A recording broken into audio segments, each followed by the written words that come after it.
जी अस्सलाम वालेकुम। कैफ 7 आज के लेक्चर आगाज़ करते हैं। Lecture number 57।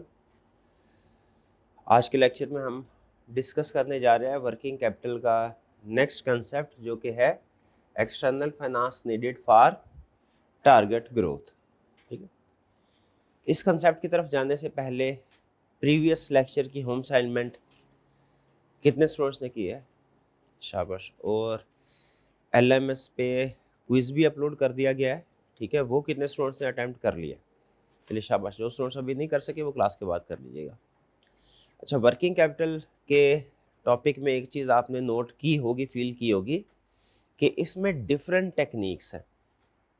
ठीक है, जैसे कभी हम रेशोज कैलकुलेट करते हैं, कभी रेशो से हम वर्किंग कैपिटल कैलकुलेट करते हैं, अमाउंट्स कैलकुलेट करते हैं डेटर्स की, क्रेडिटर्स वगैरह की। कभी डेटर मैनेजमेंट की टेक्निक्स हैं, क्रेडिटर मैनेजमेंट की टेक्निक्स हैं।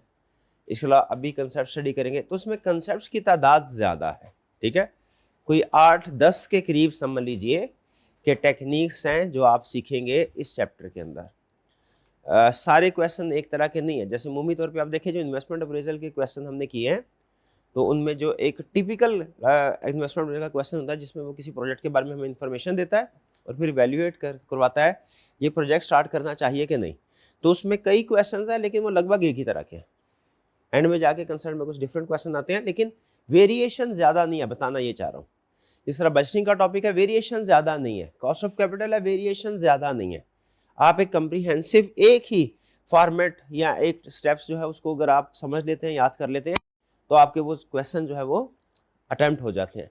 वर्किंग कैपिटल मैनेजमेंट में प्रॉब्लम यह है कि इसमें डिफरेंट टेक्निक्स है, हर टेक्निक का एक अपनी कैलकुलेशन या फॉर्मेट है। तो आपने करना क्या है, डेली बेसिस के ऊपर जब तक ये टॉपिक चल रहा है, आप प्रैक्टिस कर रहे हैं, आपने सिर्फ ऑनगोइंग टेक्निक को अटेम्प्ट नहीं करना, बल्कि आपने प्रीवियस टेक्निक्स को भी रिवाइज करना। मैं ये नहीं कह रहा कि हर रोज प्रीवियस टेक्निक्स जो है उसके क्वेश्चन करें, नहीं। जैसे 6 टेक्निक्स फर्ज कीजिए हमने कर लिया, 7वीं टेक्निक्स हम पढ़ रहे हैं, तो घर जाके आपने जो क्वेश्चन अटेम्प्ट करना है वो 7वीं टेक्निक का ही करना, होम असाइनमेंट। लेकिन प्रीवियस टेक्निक को रिवाइज कर लेना, देख लेना एक दफ़ा कि इस टेक्निक में गिवन क्या होता था और हमने कैलकुलेट क्या करना होता था। और अगर कोई मुश्किल लगे तो उसका एक आधा क्वेश्चन कोई रिव्यू कर लेना जो आपने पास में किया हो, वो भी कर लीजिएगा, ताकि प्रीवियस कंसेप्ट रिवाइज होते रहे। वरना है ये चैप्टर आसान है, लेकिन चूंकि कंसेप्ट की तादाद ज़्यादा है, अगर आप प्रीवियस कंसेप्ट रिवाइज नहीं करेंगे तो आपको भूल जाएगा। तो आपको ये फील आएगी जैसे मुझे तो याद ही नहीं है, मेरे से क्वेश्चन नहीं हो रहा, तो ये टॉपिक बहुत मुश्किल है। मुश्किल नहीं है ये टॉपिक, आपने खुद देखा कैलकुलेशन की छोटी छोटी कैलकुलेशन होती है, तो 2-3 स्टेप्स में कैलकुलेशन नहीं बढ़ जाती है। तो इस चैप्टर में खास तौर पे ये चीज़ आपने रखनी है कि डेली बेसिस पे होम असाइनमेंट तो करंट की करनी है, प्रीवियस टेक्निक्स को भी रिवाइज करते रहना है। ठीक है, तो कर लेंगे जी। इसे 2-3 दफ़ा करेंगे तो आपके जहन में डिफरेंट टेक्निक्स का जो फ़र्क है वो भी क्लियर हो जाएगा, और आपको पक्का हो जाएगा कि किस तरह के क्वेश्चन को आपने कैसे टैकल करना है। डन जी। कल के लेक्चर में हमने सीखा था सेटलमेंट डिस्काउंट को कैसे डील करना है। उसमें डेटर का सेटलमेंट डिस्काउंट भी हमने सीखा था, क्रेडिटर का सेटलमेंट डिस्काउंट भी सीखा था। कोई प्रॉब्लम उसमें? एक मेजर डिफरेंस था डेटर सेटलमेंट में और क्रेडिटर के सेटलमेंट डिस्काउंट में। वो मेजर डिफरेंस क्या था? सबसे बड़ा कैलकुलेशन है वे एवरेज। शाबाश, बेहतरीन, एवरेज। डेटर के केस में चूंकि सारे डेटर्स हमारी ऑफर को अवेल नहीं करते, कुछ अवेल करते हैं और कुछ नहीं करते। तो जैसे अगर एग्जिस्टिंग जो क्रेडिट पीरियड है वो है 50 डेज, और हमने कहा जी 10 दिन के अंदर पेमेंट कर दें तो आपको डिस्काउंट मिलेगा, लेकिन सारे डेटर्स ने ये ऑफर एक्सेप्ट नहीं की, 40% ने एक्सेप्ट की, बाकियों ने नहीं की। तो हम एवरेज कैसे निकालेंगे? हाँ, 50 इंटू 60% प्लस 10 इंटू 40%, ये हमारा होगा जो रिवाइज्ड क्रेडिट पीरियड है। इसकी बेस पे कैलकुलेट करेंगे। क्रेडिटर के केस में सेम था, क्योंकि हमने पेमेंट करनी है तो हम सारे क्रेडिटर्स को पेमेंट कर देते थे। कोई प्रॉब्लम इसमें? कोई प्रॉब्लम नहीं है। आगे चलें। आज का कंसेप्ट सुनिए। आज का जो कंसेप्ट है वो बज़ाहिर दिखने में आपको लगेगा ये शायद सबसे लेंथी कंसेप्ट है। ठीक है, या इसमें कुछ चीज़ें ऐसी हैं मिक्स होती हैं तो आपको लगेगा ये बहुत ही मुश्किल कंसेप्ट है। लेकिन अगर आप इसको सिस्टमेटिकली लेके चलेंगे, फॉर्मेट के साथ लेके चलेंगे, तो ये बड़ी आसानी के साथ आपको लगेगा सबसे आसान यही है। शर्त क्या है? सिस्टमेटिकली फॉर्मेट के साथ इस कंसेप्ट को लेके चलना है। तो इसकी डिस्कशन स्टार्ट करते हैं। आपको पता है पहले एज यूजुअल हम कंसेप्ट क्लियर करेंगे और फिर उसके बाद हम कैलकुलेशन की तरफ आएंगे। डायरेक्ट कैलकुलेशन की तरफ नहीं जाना। कंसेप्ट क्या है इसमें? सिंपल मैं आपसे क्वेश्चन पूछता हूं, क्या एक कंपनी की, किसी भी कंपनी की का सबसे बड़ा ऑब्जेक्टिव क्या है भला? Profit maximum. बिल्कुल बिल्कुल बिल्कुल, ज्यादातर कंपनीज का कह लेते हैं कि अल्टीमेट ऑब्जेक्टिव प्रॉफिट मैक्सिमाइज कर। और प्रॉफिट कैसे आएगा? जाहिर है सेल बढ़ाएंगे तो प्रॉफिट आएगा ना, ठीक है, सेल बढ़ाएंगे तो प्रॉफिट आएगा। ओके, सेल्स और वर्किंग कैपिटल, इसके दरमियान में क्या रिलेशनशिप है बता सकते हैं? सेल्स में और वर्किंग कैपिटल में क्या रिलेशनशिप है? वर्किंग कैपिटल की रिक्वायरमेंट में वर्किंग कैपिटल की अमाउंट में क्या फर्क है? सॉरी, क्या रिलेशन है? डायरेक्ट रिलेशनशिप है। मतलब एक्सप्लेन करें, डायरेक्ट से क्या मुराद है आपकी? ज्यादा सेल करनी है तो ज्यादा वर्किंग कैपिटल चाहिए, या यूं कह ले ज्यादा वर्किंग कैपिटल होगा तो ज्यादा सेल होगी। इसका मतलब है पॉजिटिव रिलेशनशिप है। लेकिन सर लिक्विडिटी फिर ज्यादा होगी तो सर हाँ, वो अलग, लिक्विडिटी बिल्कुल प्रॉफिट, लेकिन हमने बैलेंस करके चलना ना। बैलेंस तो अगर फर्ज कीजिए हम जैसे ईद के दिनों में सेल ज्यादा है, तो क्या हम जितनी इन्वेंट्री पहले रखते थे ईद के दिनों में भी उतनी इन्वेंट्री रखें, सेल बढ़ पाएगी? नहीं। तो आज के लेक्चर का सबसे अहम कंसेप्ट यही है। सबसे अहम कंसेप्ट क्या? कि अगर आप सेल बढ़ाना चाहते हैं तो आपको वर्किंग कैपिटल बढ़ाना पड़ेगा। इस बात से एग्री करते हैं? क्या सीखा हमने? अगर हम बिजनेस की सेल्स को बढ़ाना चाहते हैं तो हमें वर्किंग कैपिटल को बढ़ाना पड़ेगा। एग्रीड? आगे चलते हैं। अच्छा, तो फिर वर्किंग कैपिटल को बढ़ाना पड़ेगा तो वर्किंग कैपिटल आएगा वो जो ज्यादा चाहिए। जैसे फर्ज कीजिए हमें 10 मिलियन चाहिए वर्किंग कैपिटल, हमने हिसाब लगाया। अच्छा, ये तो मैंने बता दिया कि सेल्स बढ़ाने के लिए वर्किंग कैपिटल को बढ़ाना पड़ेगा, लेकिन कितनी सेल को बढ़ाने के लिए कितना वर्किंग कैपिटल बढ़ेगा? जैसे मैंने 1 मिलियन की सेल बढ़ानी है तो मुझे वर्किंग कैपिटल 1 मिलियन से बढ़ाना पड़ेगा, 1 मिलियन से ज्यादा से बढ़ाना पड़ेगा कि 1 मिलियन के कम से बढ़ाना पड़ेगा? ये डिपेंड करता है बिजनेस टू बिजनेस।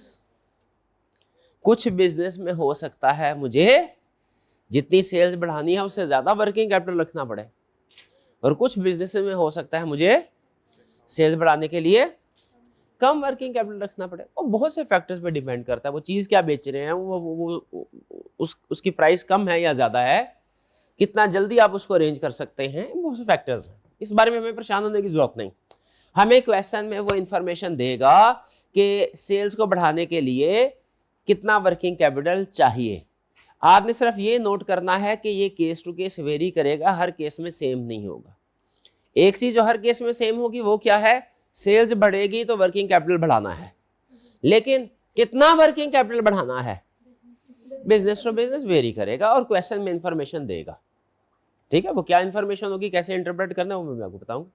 तो अभी तक की डिस्कशन में हम इस नतीजे पे पहुंचे हैं, सेल बढ़ानी है तो वर्किंग कैपिटल बढ़ाना हो। अच्छा, दूसरा सवाल, अगले स्टेप पे चलते हैं। आप वर्किंग कैपिटल बढ़ाना है, जैसे फर्ज कीजिए 120 मिलियन, 100 मिलियन सेल बढ़ानी थी, उसके लिए 120 मिलियन वर्किंग कैपिटल चाहिए। फर्ज करें, वो आएगा कहां से? मेरा पहला ऑप्शन आपके सामने रख रहा हूं जो गलत है, आपने बताना क्यों गलत है। कि 120 मिलियन वर्किंग कैपिटल चाहिए ना, बैंक के पास जाएं और 120 मिलियन उससे लोन ले ले, ओवरड्राफ्ट ले ले, ये आपका वर्किंग कैपिटल फाइनेंस हो गया। क्या ये अरेंजमेंट ठीक है? क्या प्रॉब्लम है इसमें? कॉस्ट ज्यादा हो जाएगी, कॉस्ट ज्यादा हो जाएगी। कॉस्ट तो क्या करें फिर? कॉस्ट तो ज्यादा होगी तो क्या करें? शेयर होल्डर से कहें भैया आप भी पैसे इन्वेस्ट करो, उनको नहीं पैसे देने, डिविडेंड नहीं देना उनको, कॉस्ट उधर भी होगी। सप्लायर से कह सकते हैं, वो तो हमने कैलकुलेशन में यूज कर लिया है, डेटर क्रेडिटर वर्किंग कैपिटल की नीड्स में हमने उसको इंक्लूड कर दिया।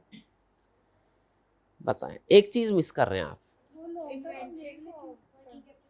आज के कंसेप्ट में 2 स्टेप्स हैं सिर्फ, एक स्टेप आपने पिक कर लिया, दूसरा स्टेप ये है जो सवाल पूछा। पहला स्टेप क्या है, सेल्स बढ़ाने के लिए वर्किंग कैपिटल बढ़ाना।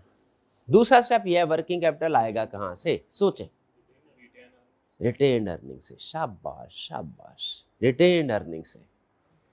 देखें जो भी पैसे चाहिए होते हैं ना अरेंजमेंट हमें, उसके दो, एक तो इंटरनल सोर्सेज है, एक्सटर्नल। हम पहले कोशिश करेंगे कि इंटरनल सोर्सेज से तो पैसे अरेंज हो जाए, और इंटरनल सोर्स क्या होगा, रिटेन्ड अर्निंग। लेकिन याद रखें, अगर आपने इस साल 100 रुपये प्रॉफिट कमाया है तो 100 का 100 रुपये आप अपने वर्किंग कैपिटल में इन्वेस्ट नहीं कर सकते। प्रॉफिट में और रिटेन्ड अर्निंग में फर्क है, ये समझाना चाह रहा हूं, आपको पहले ही पता होगा लेकिन फिर भी हाईलाइट करवाना है। तो हमने, हमारा क्या इस साल का पूरा प्रॉफिट वर्किंग कैपिटल में यूज होगा? नहीं, जो डिविडेंड के तौर पे कर दिया वो वर्किंग कैपिटल में यूज नहीं हो सकता। जो रिटेंशन रेशो है, जो रिटेन्ड अर्निंग में गया प्रॉफिट का वो हिस्सा, वो वर्किंग कैपिटल में इंक्लूड होगा। फिर से सुनिए, सिर्फ 2 कंसेप्ट आज के लेक्चर में। पहला कंसेप्ट क्या है, सेल्स बढ़ानी है तो वर्किंग कैपिटल बढ़ाना पड़ेगा। कितना बढ़ाना है क्वेश्चन के अंदर देगा, हाँ वेरी करता क्वेश्चन में देगा। दूसरा कंसेप्ट क्या है कि जो जितना में वर्किंग कैपिटल चाहिए वो अरेंज कहां से करना है। इसके 2 सोर्सेस हैं, एक है इंटरनल, एक है एक्सटर्नल फाइनेंसिंग। एक्सटर्नल फाइनेंसिंग मतलब बोरोइंग कर ले, इंटरनल का मतलब क्या है, रिटेन्ड अर्निंग। चीज में रखनी है कि इस साल का जितना भी प्रॉफिट होगा वो सारे का सारा रिटेन्ड अर्निंग में नहीं जाएगा। प्रॉफिट के 2 हिस्से होते हैं, एक हम डिविडेंड के तौर पे कर देते हैं, दूसरा बिजनेस में रिटेन करते हैं।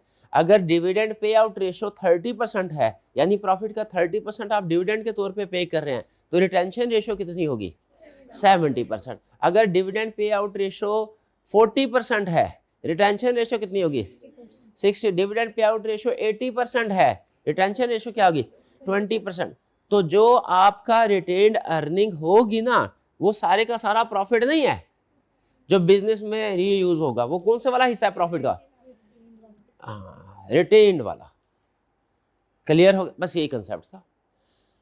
क्वेश्चन में क्या करेगा, क्वेश्चन में आपको सिर्फ जो प्रॉब्लम आएगी ना, बिजनेस प्रॉब्लम जो आपको देगा क्वेश्चन, वो ये देगा कि एक कंपनी है, वो अपने बिजनेस को ग्रो करना चाहती, सेल्स को ग्रो करना चाहती है। कभी कहेगा 10%, कभी 20, 30, 40, 50, जितना भी उसने बोला। बिजनेस है, 30% ग्रो करना चाहता है, उसके वर्किंग कैपिटल रिक्वायरमेंट इतनी होती है। बताइए एक्सटर्नल फाइनेंसिंग कितनी रिक्वायर्ड है। ग्रोथ रेट आपको दे देगा, टारगेट ग्रोथ रेट, और आपसे रिक्वायरमेंट में क्या बोलेगा, कितनी रिक्वायर्ड है। इंफॉर्मेशन क्या देगा फिर से बताइए क्वेश्चन में, कितना ग्रोथ रेट मुझे चाहिए अगले साल में, और पूछेगा क्या, कितनी फाइनेंसिंग रिक्वायर्ड है। बताओ बैंक से कितना बारो करें। आपने कैसे कैलकुलेट करना है, 3 स्टेप्स, बल्कि असल में 2 हैं। तीसरा स्टेप पहले और दूसरे का डिफरेंस है। स्टेप नंबर 1 में आपने कैलकुलेट करना है कि टोटल वर्किंग कैपिटल कितना चाहिए। स्टेप नंबर 2 में कैलकुलेट करना है हमारी रिटेन अर्निंग से कितना रेंज हो जाएगा, और टोटल में से रिटेन अर्निंग वाला माइनस कर दें तो क्या होगा, भाई बात समझ आई। फिर से मुझे बताइए इस क्वेश्चन में वो क्वेश्चन की शक्ल कैसी होगी, यानी क्या आपके सामने प्रेजेंट करेगा। वो क्या ग्रोथ रेट कहेगा, बिजनेस है उसको अगले साल में 20, 30, 40% ग्रोथ रेट चाहिए, ये इंफॉर्मेशन देगा। रिक्वायरमेंट में क्या कहेगा, मुझे बताओ इसके लिए कितनी बोरोइंग चाहिए। क्या जितनी ग्रोथ होगी सेल्स में सारे का सारा ही बोरोइंग में ले जाएंगे, नहीं, रिटेन अर्निंग है। तो जो आपके सोल्यूशन, ये तो हो गया क्वेश्चन, ग्रोथ रेट देगा और पूछेगा बताओ कितनी फाइनेंसिंग चाहिए। ग्रोथ रेट देगा, बोलेगा कितनी फाइनेंसिंग चाहिए, एक्सटर्नल फाइनेंसिंग। ग्रोथ रेट देगा, बोलेगा क्या, कितनी फाइनेंसिंग चाहिए। ग्रोथ रेट दिया होगा, बोलेगा कितनी फाइनेंसिंग चाहिए बताओ। ये क्वेश्चन है। सॉल्यूशन क्या होगा, 3 स्टेप्स में। स्टेप नंबर 1 में हमने कैलकुलेट करना है टोटल वर्किंग कैपिटल कितना चाहिए। स्टेप नंबर 2 में कैलकुलेट करना है रिटेन्ड अर्निंग से कितना रेंज होगा। थर्ड में डिफरेंस। बात समझ आ रही है, ओके। भैया वो किधर है, भाई फार्मूला तो लिख दे। वो टी किधर गया, मैसेज करे उन्होंने पूरा पूरा लिख दे, पूरा शेयर भी किया था उनके साथ, फार्मूला लिखा नहीं उन्होंने। जे तो भाई ये बात समझ आ गई, यही वो कह रहा है। अब मैं आपको डायरेक्ट इसके फार्मूला के ऊपर लेके जाता हूं। 3 स्टेप्स हैं, देखिए स्टेप्स कौन कौन से हैं, वही जो आपको बताए हैं। कौन कौन से step? Step number 1, additional working capital required.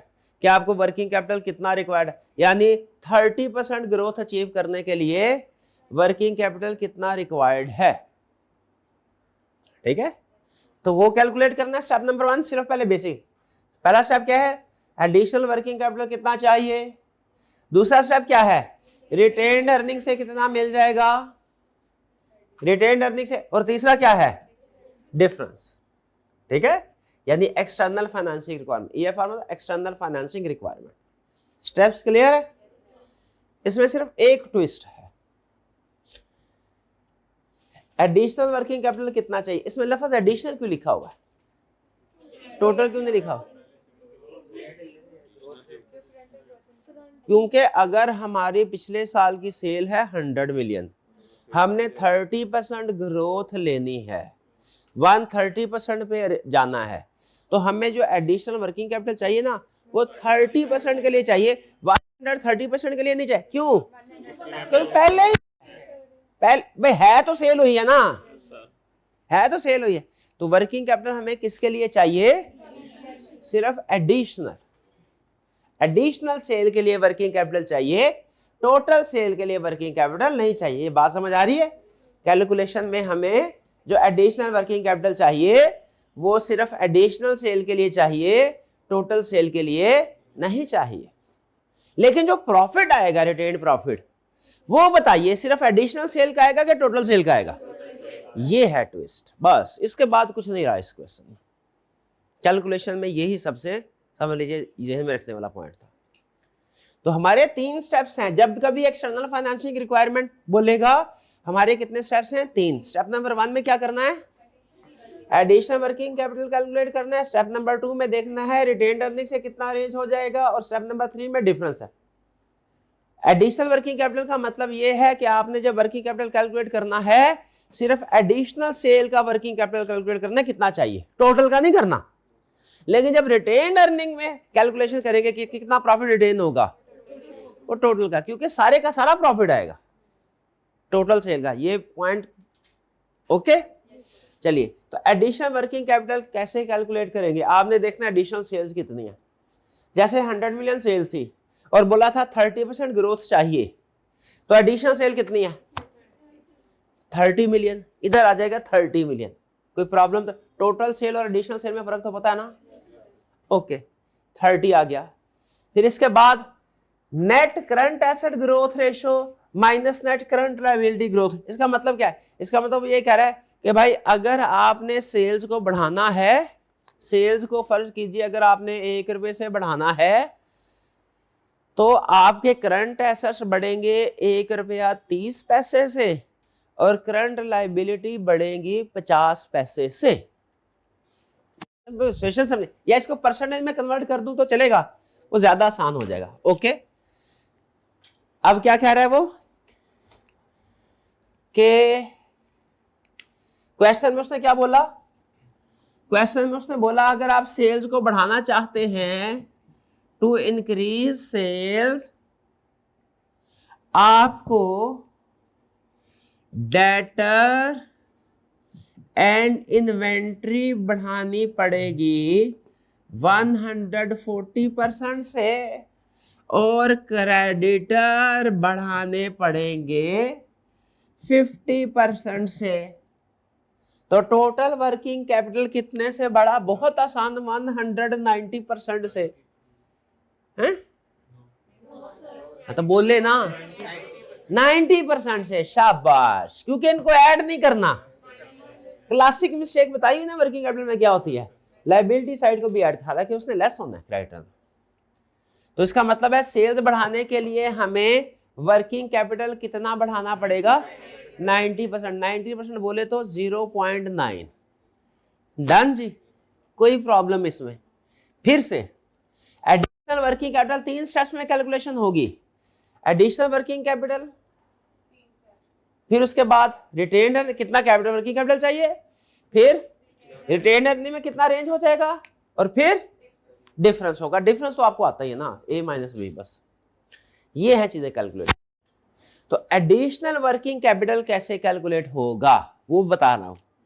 Additional sales कितनी होगी, जैसे 30 मिलियन इनटू ये परसेंटेज। ये परसेंटेज कैसे कैलकुलेट होगी, growth ratio, current asset growth rate, ये होगी कि डेटर और इन्वेंट्री की ऐड कर देनी है, क्रेडिटर की माइनस कर देनी है। यानी इसका मतलब ये हुआ, हमें पता चल जाएगा अगर हम सेल्स बढ़ाना चाहते हैं तो हमें वर्किंग कैपिटल 90% से बढ़ाना पड़ेगा। सेल्स बढ़ाना चाहते हैं वर्किंग कैपिटल 120% से बढ़ाना पड़ेगा। सेल्स बढ़ाना चाहते हैं वर्किंग कैपिटल 160%, जो भी उसने क्वेश्चन में इंफॉर्मेशन दी है। ये information business to business vary करती है। ये वाली इंफॉर्मेशन, ये क्या है, बिजनेस टू बिजनेस क्वेश्चन में, इसका मतलब है क्वेश्चन टू क्वेश्चन वेरी करेगी। तो जो भी क्वेश्चन में उसने इंफॉर्मेशन दी होगी उसको आपने यूज कर लेना है। भाई ये जरा काइंडली फार्मूला लिख दीजिएगा मेरे भाई। तो ये एडिशनल वर्किंग कैपिटल रिक्वायरमेंट समझ आ गई आपको? क्या है वर्किंग कैपिटल? एडिशनल सेल को मल्टीप्लाई किया, किससे किया, वर्किंग कैपिटल रेशो का, यहां जो चाहिए रेशो आपको क्वेश्चन में गिवन होगी। डन, कोई प्रॉब्लम तो नहीं? स्टेप 2 क्या है, रिटेन्ड अर्निंग। ये सिखाने की जरूरत नहीं, आप अकाउंटिंग में सीख चुके हैं। रिटेन्ड अर्निंग किसके बराबर होती है, टोटल सेल या additional sale, total sale. Light जरा ऑफ कर दीजिएगा। टोटल सेल या एडिशनल सेल, टोटल सेल। इससे क्या मल्टीप्लाई करेंगे, नेट प्रॉफिट रेशो क्या आ जाएगा, नेट प्रॉफिट। टोटल सेल्स को नेट प्रॉफिट रेशो से मल्टीप्लाई करेंगे क्या आएगा, नेट प्रॉफिट। नेट प्रॉफिट को रिटेंशन रेशो से मल्टीप्लाई करेंगे क्या आएगा, बस मैं क्या बहुत मुश्किल है, सीखी हुई है आपने पहले जी। हाँ, कुछ रिटेन्ड अर्निंग पहले से पड़ी होगी, वो पुराने सेल को सपोर्ट करने के लिए।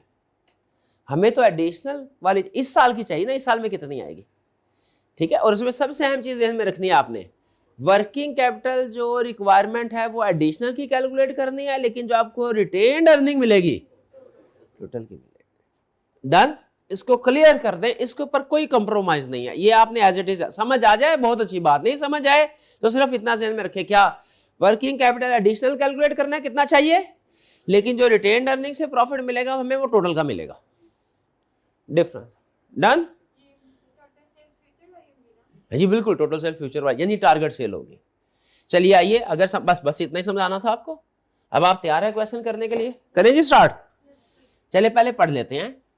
कह रहा है Azmat industries had sale of ₹2000 million in 2024। ये हमारी कौन सी सेल्स है भला, जो बेस ईयर की है, पिछले साल की है। Net profit margin is 15%। ये 15% किस लिए दिया, डेड अर्निंग के लिए। And the dividend pay out ratio is 25%। ये डिविडेंड पे आउट रेशो है, इसका मतलब क्या है कि 100 रुपए प्रॉफिट होता है तो 25 रुपए पे करते हैं, 75% रिटेन करते हैं।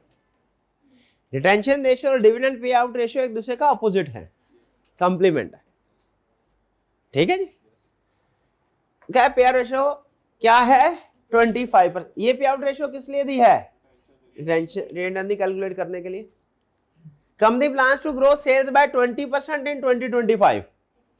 एक्सपेक्टेड कितनी है growth, for every rupee of additional sale. अच्छा ये जरा सोचने वाली बात है, for every rupee of additional sale, यानी जितनी सेल बढ़ाना चाहते हैं, ये हमारा वो वाला फॉर्मूला आने लगा है। कौन से वाला, सेल्स बढ़ानी है तो वर्किंग कैपिटल बढ़ाना पड़ेगा।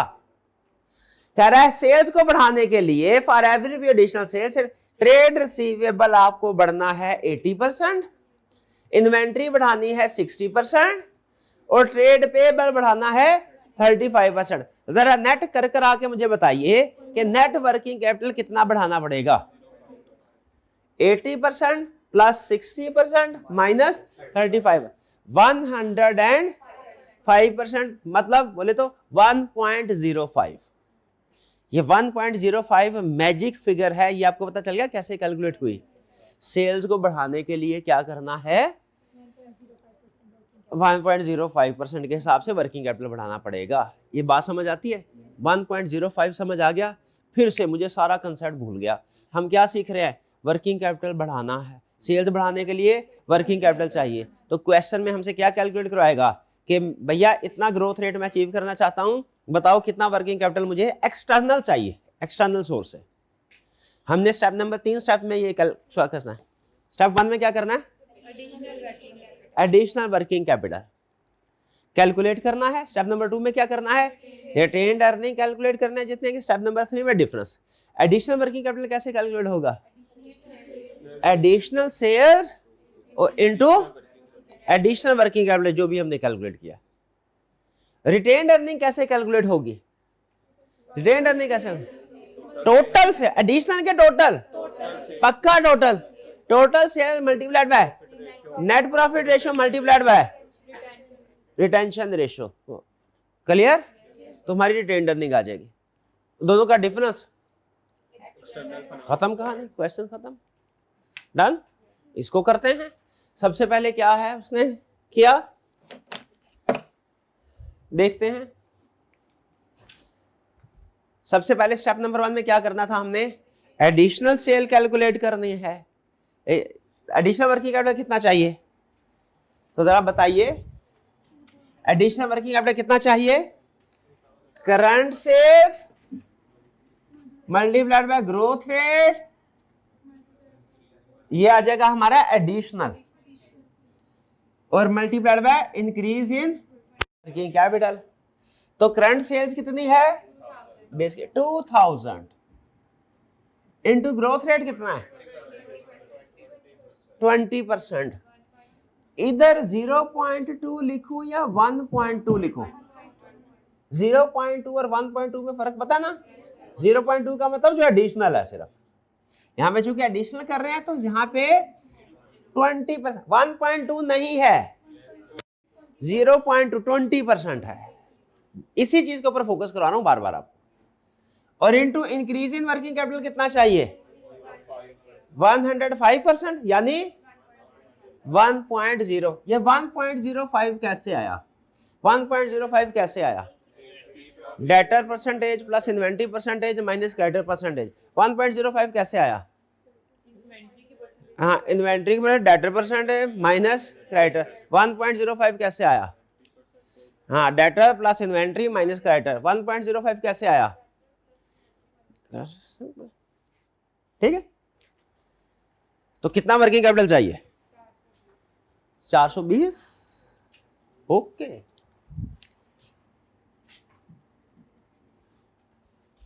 डन। अब क्या करना है? टोटल की एडिशनल की? चलिए कैलकुलेट करते हैं। करंट सेल कितनी है?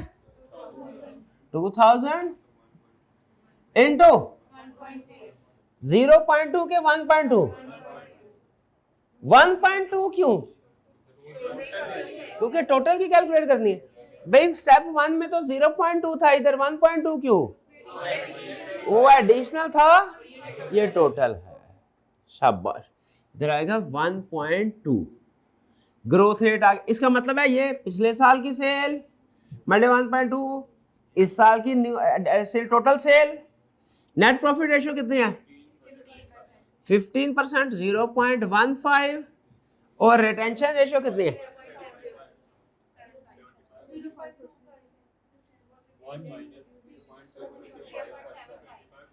पे डिविडेंड पे आउट रेशियो क्या है?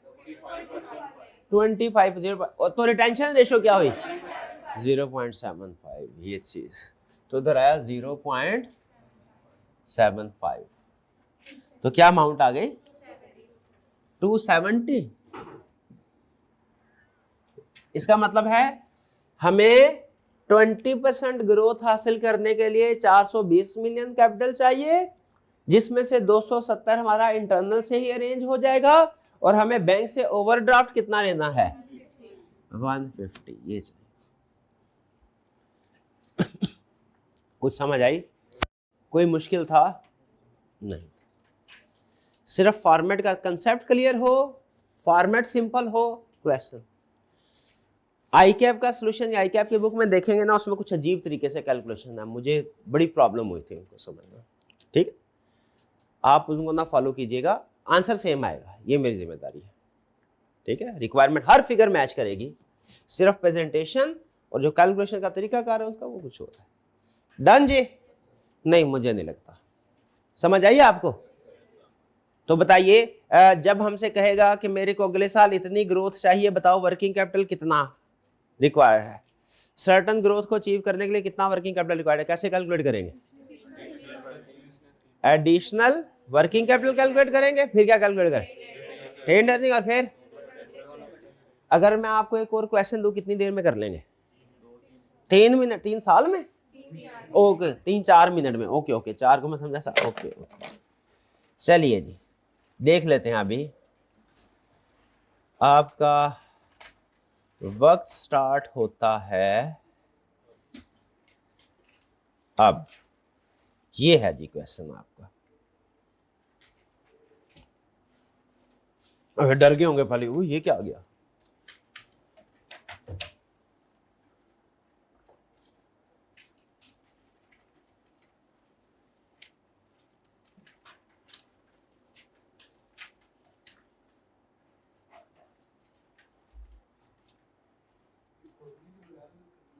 फार्मूले के बगैर कर दें, याद रखना है, एग्जाम में लिख लीजिएगा, अच्छा बेहतर है। लिखना लाजमी नहीं है, अब लिख देंगे स्पॉट हो जाएगी, उसके बगैर ही कर लें आप। कैलकुलेशन शो करवानी है, फार्मूला शो करवाना जरूरी नहीं। जी आप जी, ऑनलाइन वाले स्टूडेंट्स आप भी कीजिए, पास कीजिएगा थोड़ा जी। उम्मीद है क्वेश्चन आपने कर लिया होगा। आइए जरा इसको हम अटेम्प्ट करते हैं। सबसे पहले उसे कहा, Ahmed limited producing and sales motor pumps, it plans to increase sales by 20% next year. ये ग्रोथ रेट है, target. Growth rate is given. क्या ग्रोथ रेट इज गिवन? बोले क्या है? Growth rate is given. The finance manager says the business will need more cash because with each rupee of extra sale, trade receivable will increase by 70%, inventory will increase by 50%, trade payable will increase by 30%। तो बताइए magic figure क्या आएगी हमारी? 90, यानी 0.9। इधर ऐसे bracket करके 0.9 चाहे लिख दीजिएगा। 70 + 50 120 - 30 90। 90 बोले तो 0.9। 90% इज इक्वल टू 0.9। डन? इस में रखना है। Sales for the current year are 1000 million rupees, जो कि बेस ईयर की है। The net profit after tax is 10% of. इसका मतलब है सेल्स को नेट प्रॉफिट से मल्टीप्लाई कर, रेशो से, नेट प्रॉफिट रेशो से multiply, net profit ratio, net profit आ जाएगा। फिर क्या करना है? Company pays out 40% of profit as dividend. अगर डिविडेंड पे आउट रेशो 40% है तो रिटेंशन रेशो क्या? 60%। नीचे उसने बैलेंस शीट दिया है, पता नहीं क्यों, पता नहीं क्यों, वो अभी बताता हूँ थोड़ी देर में। वो कल के लेक्चर के लिए, इसका ताल्लुक किससे है? कल के लेक्चर के। Required calculate the additional finance Ahmed limited will need for the planned increase in sales for next. Additional finance कितना चाहिए? तो कितना चाहिए? सबसे क्या करना है? 3 स्टेप में कैलकुलेशन करनी है। जब कभी क्वेश्चन में कहेगा मेरे को इतना ग्रोथ रेट चाहिए, वर्किंग कैपिटल की रेशो, ये वर्किंग कैपिटल रेशो से आपको पता चलेगा ये वर्किंग कैपिटल का टॉपिक है। वर्किंग कैपिटल रेशो से पता चला, ये इस रेशो से, इस इंफॉर्मेशन से पता चला ये कौन से वाला क्वेश्चन? वर्किंग कैपिटल का। तो जब कभी वर्किंग कैपिटल का क्वेश्चन हो, उसने ग्रोथ रेट दी हो और बोले बताओ कितने फाइनेंस चाहिए, स्टेप्स कितने हैं? पहले स्टेप में क्या? Additional working capital. बताइए करंट सेल कितनी है? 1000। ग्रोथ रेट कितना? क्वेश्चन में जो भी दिया हुआ है, इत्तेफाक की बात है प्रीवियस का भी 20 था, इसका भी 20। और इंक्रीज इन वर्किंग कैपिटल कितना है? 90। वो मैजिक फिगर 0.9, 180। शाबाश। इसमें स्टेप 1 में कोई प्रॉब्लम? आधा क्वेश्चन हो गया। नेक्स्ट, अब क्या करना है? रिटेन्ड प्रॉफिट कैलकुलेट करना। रिटेन प्रॉफिट कैसे कैलकुलेट करेंगे? करंट सेल 1000 मल्टीप्लाई किसे करना है? 1.2। क्यों? ऊपर तो 0.2 किया है। हाँ, ये टोटल ऊपर एडिशनल था तो इसको मल्टीप्लाइड बाय 1.2 और फिर इसके बाद नेट प्रॉफिट रेशियो कितनी? 10%, 0.1। रिटेंशन रेशियो कितनी? 60%। कितना आ गया? 72। तो डिफरेंस कितना आया? ये लो, simple. This minus this is equal to this, this minus this is equal to this. कोई प्रॉब्लम? मुश्किल तो नहीं था कंसेप्ट? पक्की बात है। अब कल के कंसेप्ट की बेस डेवलप कर दूं कि कल की कल देखेंगे?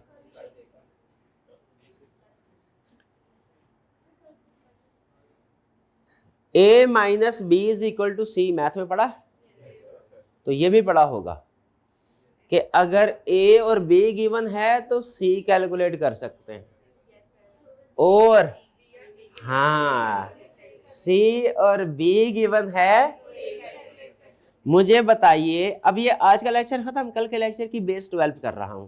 मुझे बताइए क्वेश्चन यही हो, इंफॉर्मेशन सारी यही हो, फॉर्मेट सारा यही हो, सिर्फ वो कहे भैया मैं आपको पहले क्या किया था, ग्रोथ रेट दे के पूछा था ये एडिशनल फाइनेंस कितना चाहिए। अब अगर मैं आपको सारा कुछ यही हो और एडिशनल फाइनेंस दे दूं तो क्या ग्रोथ रेट कैलकुलेट कर सकते हैं? हमने कहा मसला ही कोई नहीं। क्या है? a plus B is equal to C है। अब आपने ये यहाँ पे जो भी देंगे इंफॉर्मेशन यहाँ पे पुट करेंगे हम, वो एक्स, सुभान अल्लाह, दफन कर दिया सवाल को। एक्स ले लेंगे, इसको एक्स की बजाय जी ले ले, जी ले ले। नहीं ये जी ग्रोथ रेट फिर भी ठीक है।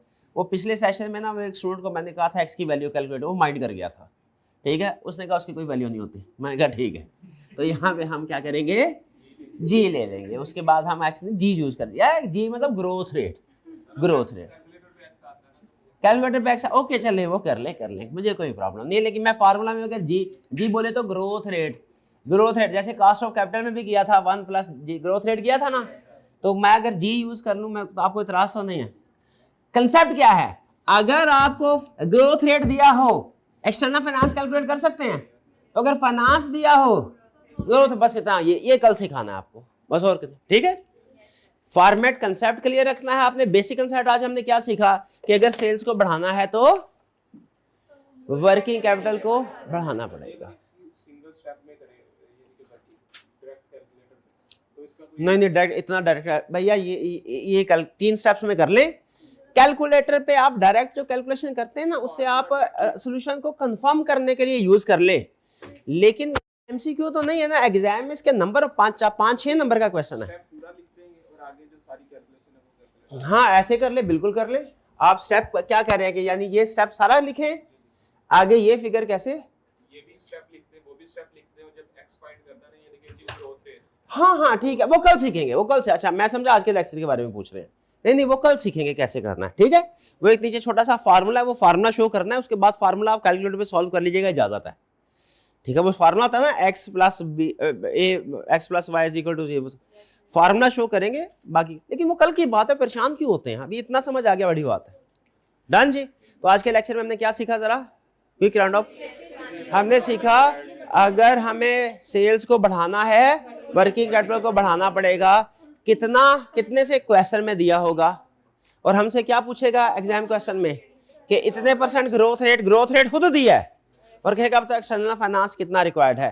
3 स्टेप में कैलकुलेशन होगी। स्टेप 1 में क्या करना है, एडिशनल वर्किंग कैपिटल कैलकुलेट करना है, वो एडिशनल का करना है, अहम चीज ये है। स्टेप नंबर 2 में क्या करना है, रिटेन्ड अर्निंग कैलकुलेट करनी है, टोटल की कैलकुलेट करनी है, और स्टेप नंबर 3 में डिफरेंस। डन जी। चलिए आज का लेक्चर यहाँ खत्म करते हैं। अल्लाह हाफिज।